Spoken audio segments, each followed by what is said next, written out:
Halo, Assalamualaikum warahmatullahi wabarakatuh.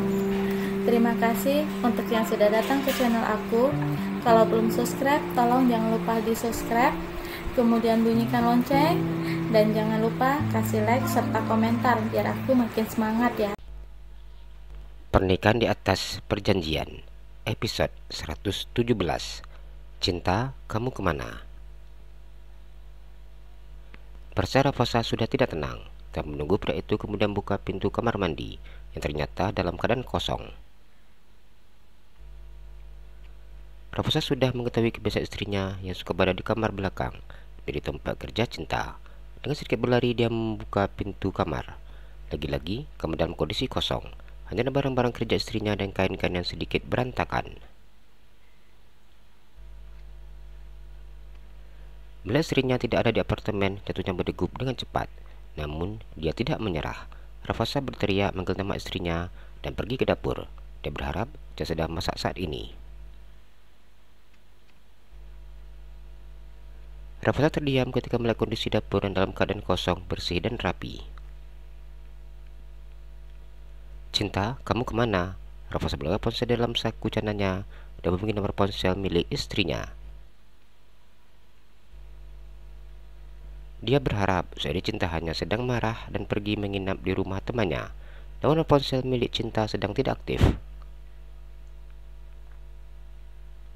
Cinta, kamu di mana? Jangan buat abang jadi panik seperti ini, Raffasa berkata sambil menghubungi kembali nomor ponsel istrinya.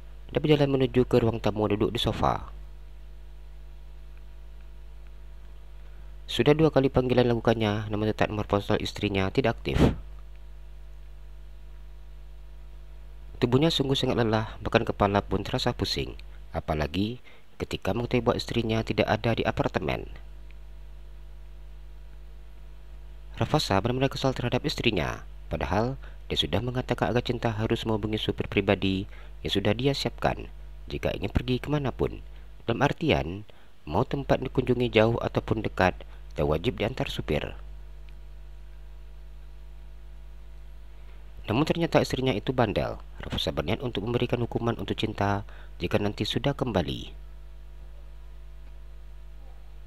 Raffasa menghubungi Anto untuk menanya keberadaan istrinya. Halo bos, jawab Anto. Kamu di mana? Kau bilang istri saya tidak pergi kemana-mana. Tapi kenapa di apartemen tidak ada? Raffasa berkata dengan nada suara tinggi. Bisa dikatakan dia tidak bisa mengontrol emosinya ketika bersangkutan dengan sang istri. Sampai saat ini, Raffasa sudah merasa jatuhnya yang seakan ingin lepas dari tempatnya. Padahal, Cinta tipe istri yang sangat menurut dengan apa yang dikatakan oleh suaminya. Namun kenapa Cinta pergi tanpa pamit dan tidak diantar oleh supir? Mbak Cinta tidak kemana-mana bos. Hari ini Mbak Cinta tidak menghubungi saya. Sedangkan dari alat pelacak yang saya letak untuk mendeteksi keberadaan Mbak Cinta ada di dalam apartemen, Anto menjelaskan. Pria yang merupakan modal khusus untuk Cinta itu sudah meletakkan chip untuk mendeteksi keberadaan sang nyonya. Lalu diletakkan di kalung yang dipakai Cinta dan handphone. Tapi istriku tak ada di apartemen, kata Raffasa. Saya akan langsung ke apartemen. Tunggu sebentar bos. Anto langsung memutuskan sambungan telepon. Raffasa terdiam ketika mendengar perkataan dari pol pribadi istrinya. Tidak mungkin kita berada di sini sedangkan apartemen dalam keadaan kosong, pikirnya. Tatapan matanya kini beralih ke atas meja kaca yang tepat berada di depannya. Ini cincin Cinta, ini cincin kawin kami. Raffasa selalu memperhatikan cincin di jari manis istrinya.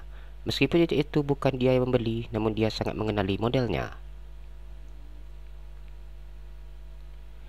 Melihat cincin pernikahan yang dilepaskan oleh istrinya, Mbak Raffasa marah. Bapak Cinta begitu berani melepaskan cincin pernikahan. Apa istrinya sengaja tidak ingin memakai cincin pernikahan karena sekarang sedang dekat dengan pria lain? Pikiran buruk langsung saja menghantam benak kepalanya.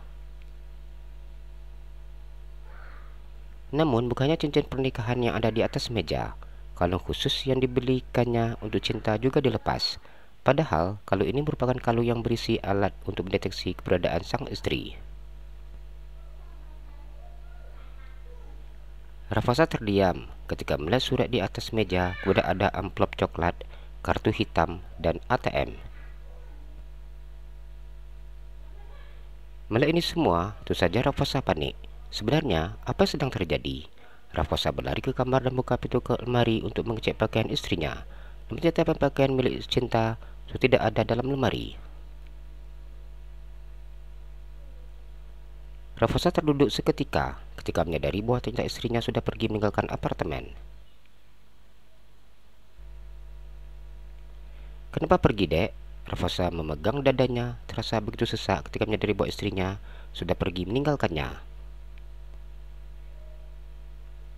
Selama ini, hubungan mereka begitu sangat buruk, namun tidak pernah satu kali pun istrinya pergi. Bahkan ketika Raffasa terlupa memberikan password pintu apartemen, Cinta menunggu di depan pintu hingga tertidur. Namun mengapa di saat hubungan mereka sudah mulai membaik, Cinta memilih untuk pergi? Mengapa Cinta pergi di saat Raffasa sudah merasakan cinta yang begitu besarnya? Mengapa Cinta tidak mau mengerti dengan pekerjaan dan tanggung jawab yang harus diembannya sebagai pewaris tunggal keluarga Wijaya? Apakah Cinta tidak tahu bahwa Raffasa memiliki tanggung jawab yang begitu sangat besar? Raffasa sangat kecewa terhadap sikap istrinya. Raffasa sangat kacau. Tubuh yang sudah terasa lelah kini harus merasakan sakit atas kepergian istrinya. Apakah hanya karena aku begitu sangat sibuk dan tidak bisa memberikan sedikit perhatian untukmu, kau pergi seperti ini? Raffasa merasakan sakit di dadanya. Ternyata, ditinggalkan oleh istri merupakan hal yang sangat menyakitkan. Kamu nggak akan bisa pergi, Cinta, Raffasa berkata dengan sangat marah. Setelah diam beberapa saat, Raffasa teringat dengan surat ada di atas meja. Dia ingin tahu apa alasan Cinta pergi. Bos, Anto berdiri di depan pintu kamar Raffasa. Cek ponselnya, aku yakin dia hanya menonaktifkannya saja. Raffasa pergi meninggalkan pria tersebut. Raffasa kembali duduk di sofa dan mengambil surat yang tadi ditinggalkan oleh istrinya. Surat dari rumah sakit. Apa Cinta sakit? Tapi mengapa dia pergi? Dia tidak sakit, dia hanya berobat hingga sembuh. Tangan Raffasa gemetar ketika memegang surat coklat dengan kod nama rumah sakit. Raffasanya dia memegang amplop di tangannya. Jujur, dia tidak sanggup untuk mengetahui kondisi istrinya. Raffasa tidak pernah menyangka bahwa Cinta ternyata sakit, karena selama ini dengan istrinya itu baik-baik saja. Bos, apa saya boleh melihat isi amplop itu? Tanya Anto dengan sangat berhati-hati.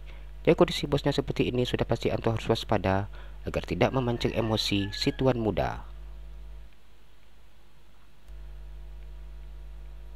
Raffasa tidak sanggup untuk membuka isi amplop dan memilih untuk menyerahkan amplop itu kepada Anto. Bos, ini foto hasil USG. Anto menunjukkan hasil foto USG Cinta. Maksud kau apa? Raffasa tidak mengerti dengan apa yang dikatakan oleh Anto. Anto membaca keterangan dari foto USG itu.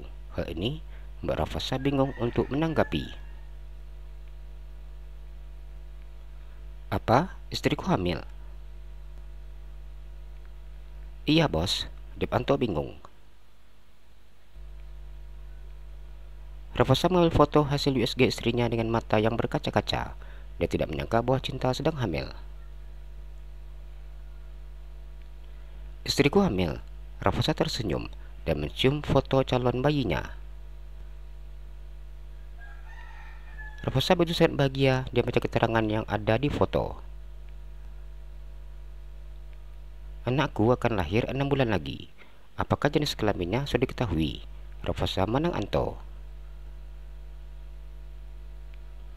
Dia membaca keterangan yang sudah ada di foto. Di sana tertera tanggal terakhir head, usia janin, nama ibu dan ayah, serta tanggal prediksi persalinan. jalan-jalan ke Pekanbaru, jangan lupa beli sepatu. Kalau kamu suka channel aku, please subscribe aku. Terima kasih.